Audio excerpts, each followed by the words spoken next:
लक्ष्मीकांत बेर्डे यांनी एकेकाळी मराठी चित्रपटसृष्टीवर राज्य केले होते असे म्हटले तरी ते चुकीचे ठरणार नाही।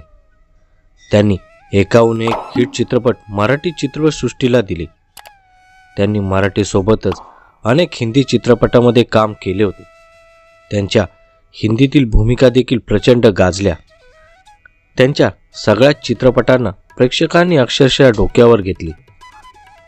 पण जर तुम्ही लक्ष्मीकांत बेर्डे यांचे कट्टर चाहते असाल किंवा तुम्ही सुजाण मराठी चित्रपट रसिक असाल तर तुम्हाला लक्षा मामाच्या अभिनयाबरोबरच त्यांची आई कोण असायची हेही चांगलंच आठवत असेल।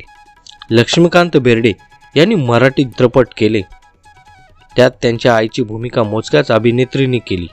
प्रामुख्याने मधु कांबीकर आणि अलका इनामदार या दोन अभिनेत्र्या लोकांना चांगल्याच ठाऊक आहेत। अलका इनामदार या मूळच्या कोल्हापूर जिल्ह्यातल्या। कोल्हापुरात त्या मंगळवार पेठ या परिसरात वास्तव्यास होत्या। त्यांचे पती दिनकर इनामदार हे सुद्धा मराठी चित्रपटामध्ये काम करायचे। ही दोघे मंडळी अगदी ब्लॅक अँड व्हाईट सिनेमापासून चित्रपट क्षेत्रामध्ये काम करत होती। त्यांच्या घराच्या काही अंतरावरच जयप्रभा स्टुडिओ होता। त्यांच्या अभिनयाने खुद्द मराठीतले नामवंत दिग्दर्शक भालजी पेंढारकर यांच्यावर कायम खुश असायचे। त्या काळात भालजी पेंढारकर यांनी छोट्या मोठ्या भूमिका त्यांना देऊन अभिनय क्षेत्रात कार्यरत राहा म्हणून सांगितलं होतं।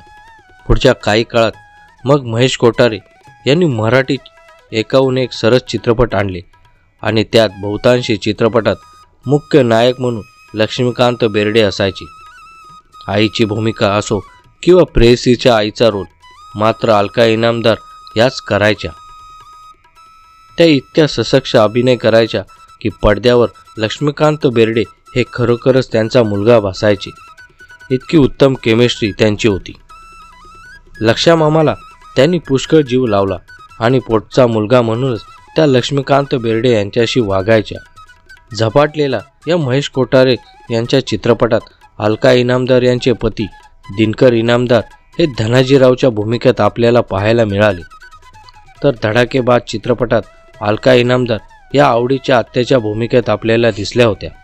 अलका इनामदार यांनी लेक चालली सासरला, सासरचं धोतर, हृदयस्पर्श, माहेरची साडी, फौजदार, शेम टू शेम, धडाकेबाज यांसारख्या अनेक चित्रपटांमध्ये अतिशय उत्तम आणि चांगल्या भूमिका साकारल्या।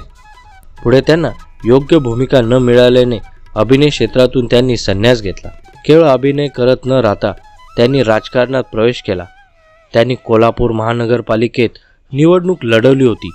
त्यांची लोकप्रियता इतकी होती की त्या बहुमताने तिथल्या नगरसेविका देखील बनल्या। नगरसेविका पदावर असताना त्यांनी अनेक चांगली कामे केली। चित्रपटसृष्टी सोडल्यानंतर दिनकर इनामदार आणि अलका इनामदार हे कोल्हापुरातच राहत होते। पुढे म्हातारपणी 22 जानेवारी 2004 साली त्यांचं निधन झालं। त्यांच्या निधनानंतर अवघ्या एका वर्षातच त्यांचे पती दिनकर इनामदार यांचेही निधन झाले।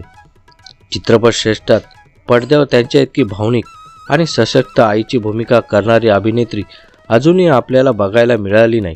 त्यांची प्रत्येक भूमिका कायम स्मरणात राहील। मित्रांनो, कसा वाटला व्हिडिओ? अशाच काही गोष्टी जाणून घेण्यासाठी आपली फिल्मी दुनिया चॅनेलला सबस्क्राईब करायला विसरू नका। जय हिंद, जय महाराष्ट्र।